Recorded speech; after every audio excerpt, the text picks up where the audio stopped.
Okay, കൺക്ലൂഷനാണത്. അത് പിന്നെ വരാം. അത് അടുത്ത ബുധനാഴ്ച രാത്രി നമുക്ക് ഈ ബുധനാഴ്ച എത്ര വിധത്തിലുള്ള പണികളെയാണ് അവിടെ പറഞ്ഞേക്കുന്നത്. ഒന്ന് ശ്രദ്ധിച്ചേ, ആ വാക്യങ്ങളൊന്ന് നോക്കിയേ. ആദ്യം പറഞ്ഞിരിക്കുന്നത് എന്തോ, a needful work or a holy work. പിന്നെന്താ പറഞ്ഞേക്കുന്നത്, എ ഹാപ്പി വർക്ക്. ഉണ്ടോ നോക്കി അതിൽ, എ വാച്ച്ഫുൾ വർക്ക്. അത് കണ്ടുപിടിച്ചേ. A compassionate work, an urgent work. നോക്കിയോ ഉണ്ടോന്ന്. A careful work. ഇതെല്ലാം ആ വേദഭാഗത്തുണ്ട്. നമ്മൾ പറഞ്ഞ് നിർത്തിയത് വിശുദ്ധന്മാർക്ക് ഒരിക്കലായി ഫലമേൽപ്പിച്ചിരിക്കുന്ന അതിവിശുദ്ധ വിശ്വാസത്തിൽ നമ്മുടെ ജീവിതത്തെ പണിയുന്ന കാര്യത്തെക്കുറിച്ച് പറഞ്ഞു. ഒരു പണി തുടരുകയാണ്. ക്രിസ്തു എന്ന അടിസ്ഥാനത്തിൽ നമ്മെ പണിയാൻ തുടങ്ങി. പക്ഷെ അടിസ്ഥാനം മാത്രം പോരാ, അടിസ്ഥാനത്തിൽ നിന്ന് പണിയണം. ദൈവം തൻ്റെ സഭയ്ക്ക് തൻ്റെ ശുശ്രൂഷകന്മാരെ നൽകിയത് ഈ സഭ പണിയാനാണ്. പക്ഷെ ശുശ്രൂഷകന്മാർക്ക് മാത്രമല്ല പണി, ഓരോരുത്തരും പണിയണമെന്നാണ് ഇവിടെ എഴുതിയേക്കുന്നത്. ഓരോ വ്യക്തിയും പണിയണം. കാരണം കർത്താവ് തൻ്റെ ഗിരിപ്രഭാഷണത്തിൽ പറഞ്ഞത് ഒരു സമൂഹത്തിൻ്റെ പണിയെക്കുറിച്ചല്ല, എൻ്റെ ഈ വചനങ്ങളെ കേട്ട്. ഏതാ ഈ വചനം? അതിവിശുദ്ധ വിശ്വാസം. ഞാൻ വിശ്വാസത്തെക്കുറിച്ച് അന്ന് പറഞ്ഞു. It has two sides, the subjective faith and the objective faith. What is the subjective faith? എന്താണ് സബ്ജക്റ്റീവ് ഫെയ്ത്ത് എന്ന് പറയുന്നത്? അത് നമുക്ക് കർത്താവിനോടുള്ള നമ്മുടെ അനുദിന ജീവിതത്തിൽ ഉള്ള ആശയം, വചനത്തിൽ ഉറച്ച്, വചനം കേട്ടതുകൊണ്ട് നമ്മിൽ ഉരുവായ ആ വിശ്വാസം, ആ ആശയത്തിൽ കടുകുമണിയോളമുള്ള വിശ്വാസമെങ്കിലും. എന്നാൽ ഒബ്ജക്റ്റീവ് ഫെയ്ത്ത് അത് ഈ വചനമാണ്. നമ്മുടെ വിശ്വാസത്തിന് ആധാരമായിരിക്കുന്ന വചനം, ആ വചനമാണ് നമ്മുടെ ഒബ്ജക്റ്റീവ് ഫെയ്ത്ത്. ആ ഒബ്ജക്റ്റീവ് ഫെയ്ത്തിൽ നാം പണിയണം, വിശ്വാസത്തോടെ പണിയണം. അതിന് പറഞ്ഞിരിക്കുന്ന അതിവിശുദ്ധ വിശ്വാസം എന്നാ. കാരണം അത് വിശുദ്ധനായ ദൈവം നമുക്ക് തന്ന വിശ്വാസ. നമ്മൾ വല്ലതും കേട്ടിട്ട് അതിലുള്ള വിശ്വാസമല്ല, ഹോപ്സോ അല്ല. നമുക്ക് ദൈവം നൽകിയ വചനം, അതിൽ ഉരുവായ വിശ്വാസം, ആ അടിസ്ഥാന വചനത്തിൽ ആണ് നാം പണിയുന്നത്. എൻ്റെ വചനങ്ങളെ കേട്ട് അതുപോലെ ചെയ്യുന്നവൻ പാറമേൽ അടിസ്ഥാനമിട്ട് വീട് പണിയുന്ന മനുഷ്യന് തുല്യൻ. അപ്പോൾ അവിടെ കർത്താവിൻ്റെ വചനത്തിൽ പറയുന്നു, തീമോഥെയോസിനോട് പൗലോസ് പറയുന്നുണ്ട്, എന്തിനാ ഈ വചനം തന്നത്? എല്ലാ വചനവും, ദൈവത്തിൻ്റെ തിരുവെഴുത്ത് മുഴുവൻ ദൈവശ്വാസീയമാണ്. അത് ദൈവത്തിൻ്റെ ശ്വാസത്തിൽ നിന്ന്, ശ്വാസത്തോടുകൂടി വന്ന വചനം എന്തിനാ തന്നെ? ഗുണീകരണത്തിന്, ശാസ്ത്രത്തിന്, നീതിയിലെ അഭ്യസനത്തിന്, ദൈവത്തിൻ്റെ മനുഷ്യൻ സകല സൽപ്രവൃത്തികളിലും വകപ്രാപിച്ച് തികഞ്ഞവനാകേണ്ടതിന്. അപ്പോൾ ഈ ആത്മീയ ജീവിതം അത് ദൈവവചനത്തിൽ അടിസ്ഥാനപ്പെട്ട് അനുദിനം വളരണം. അവിടെ കൊടുത്തിരിക്കുന്ന പദം പ്രസന്റ് കണ്ടിന്യൂസ് ടെൻസ് ആണ്. പണി ഒരിക്കൽ പണിഞ്ഞങ്ങ് നിർത്തുകയല്ല, അനുദിനം നാം പണിയണം. അതുകൊണ്ടാണ് നമ്മൾ എപ്പോഴും വചനം കേൾക്കുന്നേ. എത്ര കേട്ടാലും നമുക്ക് മതി വരാത്തത്. ഇത് ഓരോ പ്രാവശ്യം കേൾക്കുമ്പോഴും മോസ്റ്റ് ടേസ്റ്റ്ഫുൾ. ചില ആഹാരങ്ങളൊക്കെ 1-2 പ്രാവശ്യം കഴിക്കും, പിന്നെ 3-ാമത്തെ പ്രാവശ്യം ആകുമ്പോഴത്തേക്ക് ഇത് തന്നെ ഉള്ളൂ എന്നൊരു ചിന്ത വരും. എന്നാൽ ചില ഭക്ഷണങ്ങളുണ്ട്, എത്ര കഴിച്ചാലും, ഇനിയിപ്പം ഡോക്ടർ കഴിക്കരുതെന്ന് പറഞ്ഞാലും എനിക്ക് ചക്കപ്പഴം കണ്ടാൽ ഞാൻ കഴിക്കും. ഓരോന്നിനും ഓരോ ടേസ്റ്റ് ഉണ്ടെന്നേ. ദൈവത്തിൻ്റെ വചനം അത് എത്ര കേട്ടാലും മതിയാകില്ല. അത് ടേസ്റ്റ്. നിന്റെ വചനം എൻ്റെ അണ്ണാക്കിന് എത്ര മധുരം! അത് തേനിനേക്കാൾ, തേൻകട്ടയേക്കാൾ മധുരമാണ്. അതെൻ്റെ അസ്ഥിക്ക് ബലമാണ്, അതെൻ്റെ അസ്ഥിക്ക് ബലമാണ്, എൻ്റെ മനസ്സിൻ്റെ സന്തോഷമാണത്. വേറെ എന്തോ കേട്ടാലും ആ സന്തോഷം വരില്ല. സ്തോത്രം.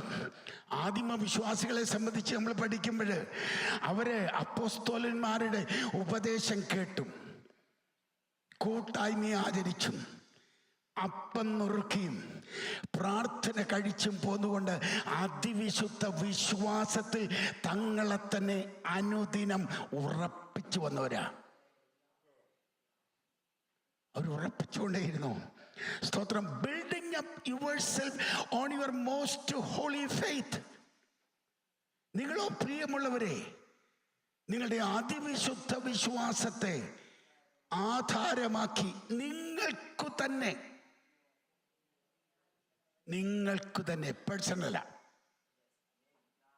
പേഴ്സണല. ഞാൻ ദൈവവചനം പഠിക്കുമ്പം എൻ്റെ ആത്മാവാണ് പ്രചോദനപ്പെടുന്നത്, എനിക്കാണ് ബലം. ഞാൻ വചനം പഠിച്ചെന്ന് പറഞ്ഞ് എൻ്റെ പെണ്ണുപിള്ളയ്ക്ക് ബലമൊന്നും കിട്ടത്തില്ല. ഞങ്ങളുടെ കൂടെ ഭക്ഷണമേശയിൽ ഒരുമിച്ച് ഭക്ഷിക്കുമ്പോൾ അത് ശാരീരികമായ ബലം കിട്ടും. എന്നാൽ ആത്മീയ ബലമെന്ന് പറയുന്നത് കുടുംബപരമായിട്ടല്ല. പക്ഷേ കുടുംബപരമായി എൻ്റെ സ്വാധീനമുണ്ട്. എനിക്ക് ബലമുണ്ടെങ്കിൽ എൻ്റെ വീട്ടിലുള്ള പലർക്കും അതിൻ്റെ സ്വാധീനമുണ്ട്, അതിൻ്റെ പ്രയോജനമുണ്ട്. എന്നാൽ നിങ്ങളെ തന്നെ ഇറ്റ് ഈസ് പേഴ്സണൽ. വ്യക്തിപരമായിട്ട് നമ്മൾ എത്രയും വളരുന്നു, നമ്മുടെ ബലം എങ്ങനെ ഇരിക്കുന്നു? നമ്മൾ വളർന്നുകൊണ്ടിരിക്കുകയാണോ? നമ്മൾ വളരുകയാണോ തളരുകയാണോ? സ്തോത്രം. വിശ്വാസത്യാഗത്തിൽ നിന്ന് നമ്മെ തന്നെ സംരക്ഷിക്കുന്നതിനും ആത്മീയമായ വളർച്ചയുടെ ആവശ്യകതയിലേക്കാണ് ഈ വാക്യം ചൂണ്ടുന്നത്. ഞാൻ പറഞ്ഞു, ഇന്നത്തെ സഭ അഭിമുഖീകരിക്കുന്ന ഏറ്റവും വലിയ പ്രശ്നം ദുരുപദേഷ്ടാക്കന്മാരാ, ദുരുപദേശങ്ങളാ. ഓരോരുത്തരുടെയും പ്രസംഗം കേൾക്കുമ്പം നമ്മുടെ വിശ്വാസത്തിൽ നമ്മെ ഉറപ്പിക്കുകയല്ല, നമ്മളെ പതിപ്പിക്കുക. അതല്ലേ ദൈവത്തിൻ്റെ വചനത്തിൽ പറയുന്നേ, ഏത് ഉപദേശത്തിൻ്റെ കാറ്റിനാലും ആടി ഉലഞ്ഞു പോകുന്ന ഈറകളായിട്ട്. ദൈവം നമ്മെക്കുറിച്ച് ആഗ്രഹിക്കുന്നത് അവൻ്റെ അടുക്കൽ വരുമ്പോൾ നീ ഈറയല്ലടാ, നീ പാറയാണ് എന്ന് പറഞ്ഞ് നമ്മെ ഉറപ്പിക്കാനാ. അതാ ശിമിയോനും കേഫാവും തമ്മിലുള്ള വ്യത്യാസം. ശിമിയോൻ എന്ന് പറഞ്ഞാൽ ഏത് കാറ്റ് വന്നാലും ആടി ഉലയുന്ന ഈറ. അതാ കർത്താവ്, എടാ ബറിയോന ശിമോനെ, ചെകുത്ത നിന്നെ പാറ്റിക്കളയാനായിട്ട് എന്നോട് ചോദിച്ചേ. സ്തോത്രം. എന്നാ കർത്താവ് പറഞ്ഞു, നീ മടങ്ങി വന്ന ശേഷം നീ ഈറയല്ലടാ, പാറയാ. നീ ഉറയ്ക്കൊന്നുമല്ല, മറ്റനേകരെ ഉറപ്പിക്കും. നമ്മൾ പലപ്പോഴും ആടിപ്പോകുന്ന ഈറകളാ. പക്ഷെ ഈറയ്ക്ക് മറ്റാരെയും ഉറപ്പിച്ചിരുത്താൻ പറ്റില്ല, ഉറച്ചവന് മാത്രമേ ഉറപ്പിക്കാൻ പറ്റൂ. ദൈവസന്നിധിയിൽ ഉറപ്പുള്ളവന് മാത്രമേ മറ്റുള്ളവരെ ഉറപ്പിക്കാൻ പറ്റൂ. ബലഹീനരെ താങ്ങണമെങ്കിൽ നിനക്ക് ബലം വേണം. തളർന്ന കൈകളെ നീ ബലപ്പെടുത്തണമെങ്കിൽ നിന്റെ കൈ ബലപ്പെട്ടതായിരിക്കണം. സ്തോത്രം. ആത്മീയ ജീവിതത്തിൽ നാം ഉറപ്പുള്ളവരായിരിക്കണം.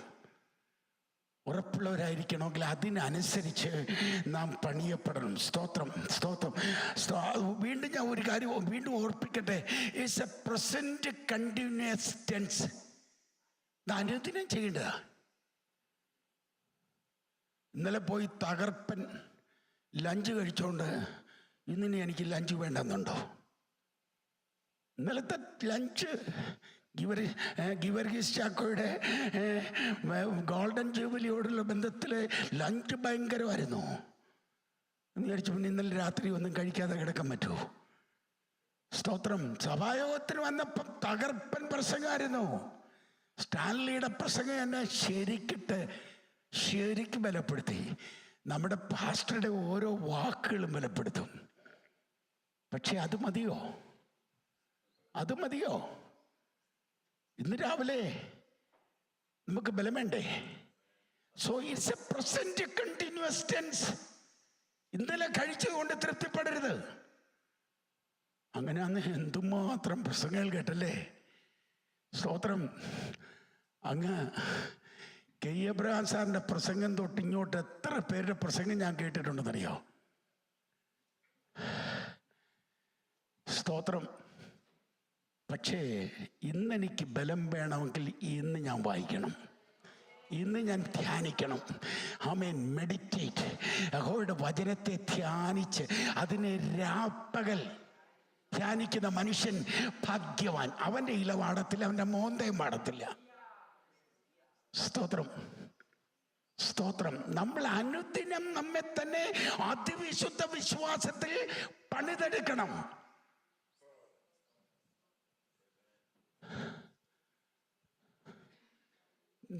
മെമ്പർഷിപ്പ് ഫോം ഫില്ല് ചെയ്യാൻ നോക്കിയപ്പോൾ എനിക്കൊരു രസം തോന്നി. Are you a student? No എന്ന് പറയാതിരിക്കാൻ പറ്റത്തില്ല. Yes, yes. When you are going to graduate, when the trumpet sound,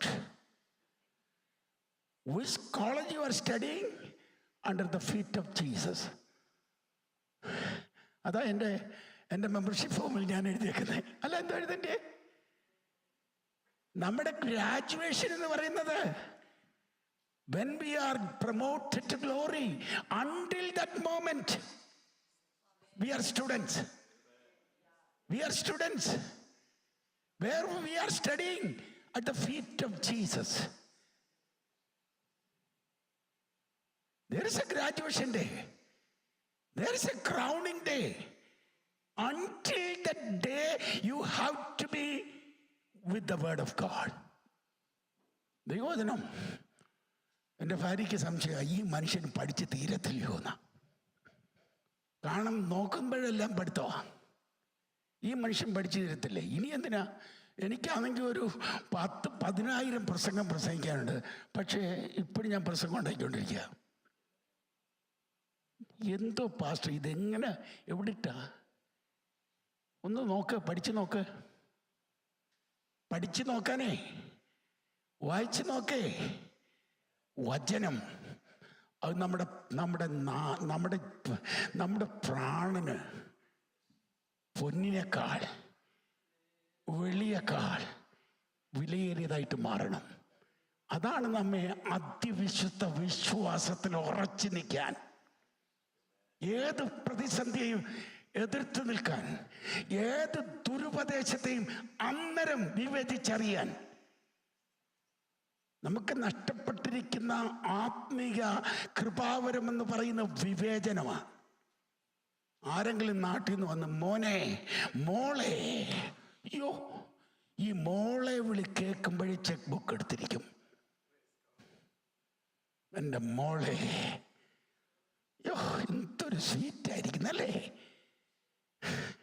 അതേസമയം നിന്റെ ചങ്ക് കീറത്തക്കോണം നിന്നെ പാപബോധത്തിലേക്ക് നയിക്കുന്ന ആ മനുഷ്യൻ നീയാണെന്ന് പറഞ്ഞാൽ അവനോടുള്ള പക നിന്റെ ജീവിതത്തിൽ ചാവുന്നിടം വരെ തീരത്തുമില്ല. അല്ലേ?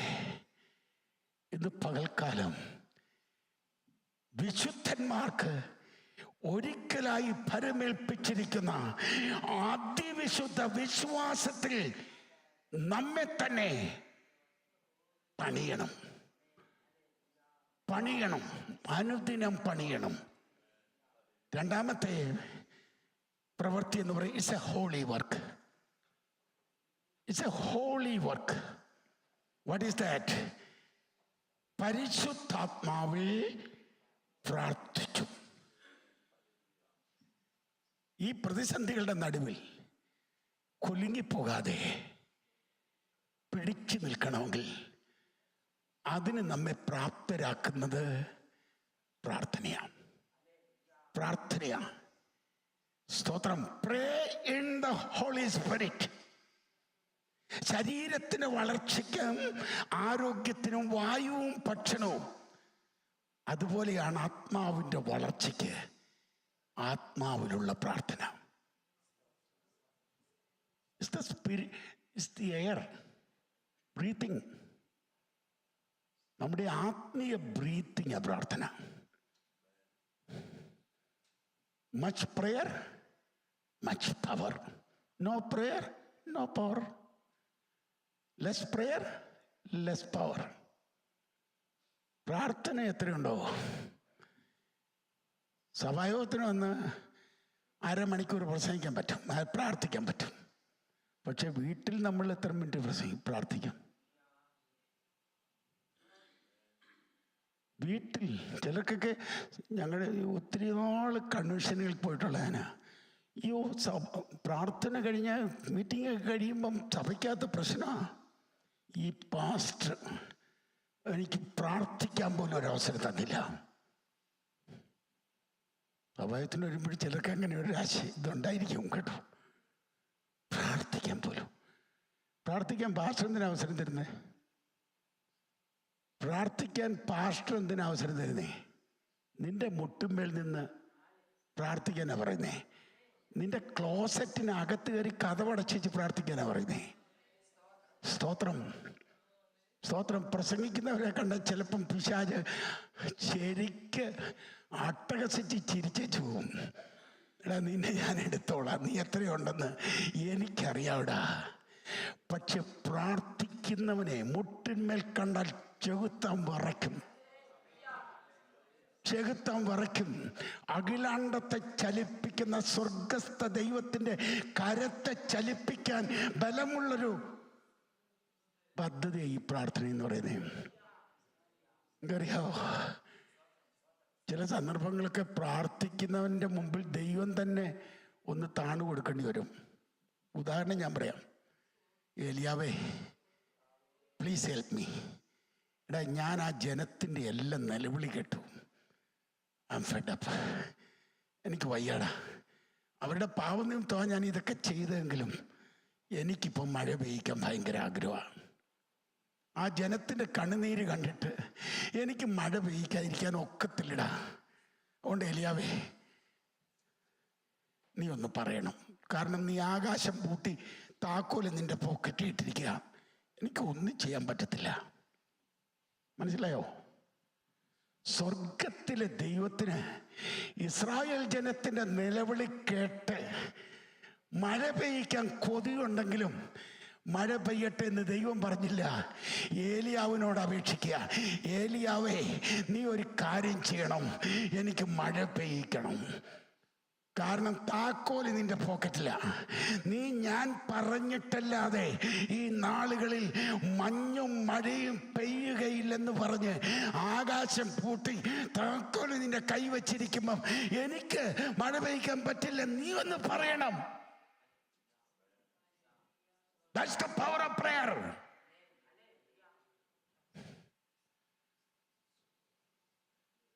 പ്രാർത്ഥന എന്ന് പറയുന്നത് കൊച്ചു കാര്യമല്ല. പ്രാർത്ഥന എന്ന് പറയുന്നത് ഇവിടുത്തെ അംഗീകരണമൊന്നും ആരും തന്നെന്ന് വരത്തില്ല. പ്രാർത്ഥിക്കുന്ന അമ്മച്ചിയെ ചെന്ന് അമ്മച്ചി താങ്ക് യു ഫോർ പ്രയർ എന്ന് പറയത്തില്ല. എന്നാൽ പ്രാർത്ഥിക്കുന്നവന് ദൈവത്തിന് അറിയാം. പ്രാർത്ഥിക്കുന്നവനെ ദൈവത്തിനറിയാം. സ്തോത്രം. ഒരു അനന്യാസ് എന്ന് പറയുന്ന സാധാരണക്കാരൻ ബിലീവറിനെ വിളിച്ചു ദൈവം പറയാടാ, നീ ഒരു കാര്യം ചെയ്യ്, നേർവീതിയിൽ ചെല്ല്, അവിടെ യൂദായുടെ വീട് അന്വേഷിക്ക്, അവിടെ ഒരുത്തൻ മുട്ടുമേലിരുന്ന് പ്രാർത്ഥിക്കുന്നുണ്ട്. അവിടെ ഒരുത്തൻ മുട്ടിന്മേലിരുന്ന് പ്രാർത്ഥിക്കുന്നുണ്ട്. എനിക്കവനെ ഉപയോഗിക്കാനുണ്ട്. ബഹുജാതികളുടെ നടുവിൽ ഒരു ശക്തനായ ശുശ്രൂഷകനായി എനിക്കവനെ ഉപയോഗിക്കാനുണ്ട്. പക്ഷെ നീ എന്ന് അവൻ്റെ തലയെ കൈ വെക്കണം. അവൻ്റെ തലയെ കൈ വെക്കണം. പ്രാർത്ഥിക്കുന്നവനെ ദൈവത്തിനറിയാം. ഏത് സ്ട്രീറ്റിൽ അവൻ ഇരിക്കുന്നതെന്നറിയാം, ഏത് വീട്ടിലായിരിക്കുന്നതെന്നറിയാം.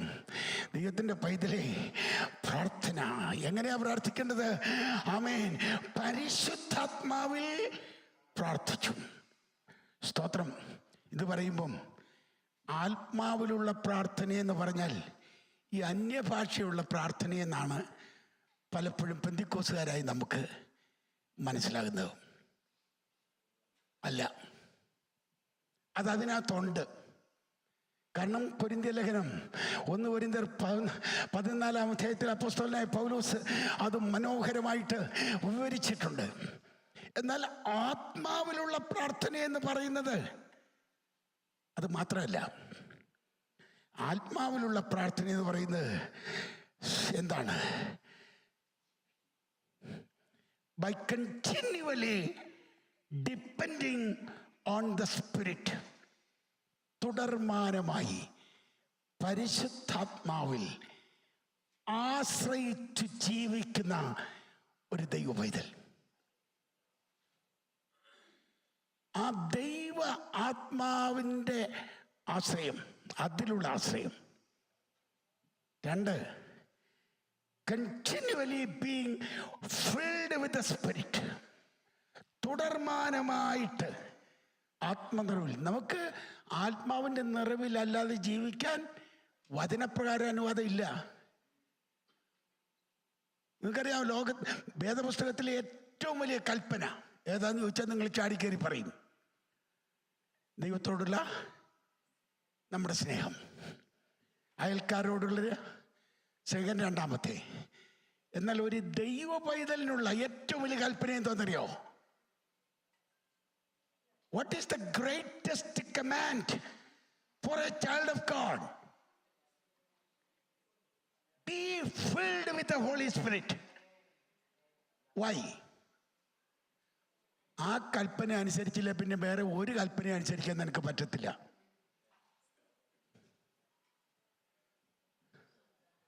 Be filled with the Holy Spirit എന്ന കൽപ്പന അനുസരിക്കാത്ത ആർക്കും വേദപുസ്തകത്തിൽ ദൈവമക്കളോടുള്ള വേറെ ഒരു കൽപ്പന അനുസരിക്കാൻ ഒക്കത്തില്ല. പറഞ്ഞ മനസ്സിലായോ? നമ്മുടെ സ്വന്തം കഴിവിൽ പറ്റത്തില്ല.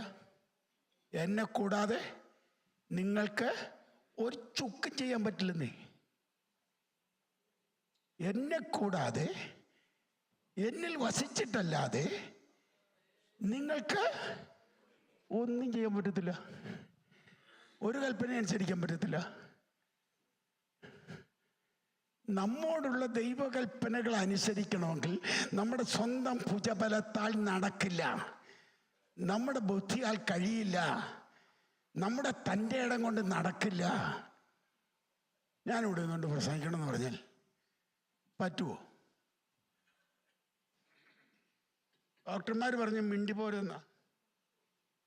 You forget about your preaching. You are not supposed to preach. അവരുടെ മുഖത്തോട്ട് നോക്കിയിട്ട് ചിരിച്ചോണ്ട് നിങ്ങളോട് പ്രസംഗിച്ചിട്ടല്ല ഞാൻ ഇവിടുന്ന് പോകുന്നില്ല എന്ന് പറഞ്ഞാൽ അത് സ്വന്തം കഴിയില്ലെന്നോ? അത് സ്വന്തം കഴിയില്ലെന്നോ? അത് depending on the Holy Spirit, trusting on the Lord. കർത്താവിൽ ആശ്രയിച്ചെങ്കിലേ, ആത്മാവിൻ്റെ ബലത്തിൽ പുകഴുന്നെങ്കിലേ, സ്തോത്രം, I can do all things through Christ Jesus who strengthens me എന്ന് പറയുമ്പോൾ that's not self confidence, that is Christ confidence. എനിക്കെല്ലാം ചെയ്യാൻ കഴിയുമെന്ന് പറയുന്നത് സ്വന്തം ബലത്തിലൂന്നി തൻ്റെ ഇടത്താലല്ല, ക്രിസ്തുവിൽ ആശ്രയിച്ചുകൊണ്ട്. എൻ്റെ ആത്മാവ്, ദൈവത്തിൻ്റെ ആത്മാവ്, പരിശുദ്ധാത്മാവിൻ്റെ സഹായം. Hallelujah. It means by continually being controlled by the Spirit. ആത്മാവിനാൽ നിയന്ത്രിക്കപ്പെടണം, എങ്കിലേ ദൈവഹിതം നടക്കൂ. പൗലോസ് പെട്ടിയൊക്കെ അടുക്കി നേരെ അങ്ങ് ബെരോവയ്ക്ക് പോയായിരുന്നല്ലോ. പിന്നത്തെ ചരിത്രമൊന്നും വേദപുസ്തകത്തിൽ കാണത്തില്ല. ദൈവത്തിനൊരു സമയമുണ്ട്, ദൈവത്തിന് ടൈമുണ്ട്. In his time he does everything so beautifully. അവൻ്റെ സമയത്താ. ഇപ്പം നീ ബെരോവയ്ക്കല്ല പോകേണ്ടത്. നിന്നെ മാസിഡോണിയക്ക് വിടാൻ ദൈവം ആഗ്രഹിക്കുമ്പം നീ ബെരോവയ്ക്ക് പോയി ഉച്ചയും കുത്തി വന്നാൽ ഒരു ചുക്ക് നടക്കുകയില്ല.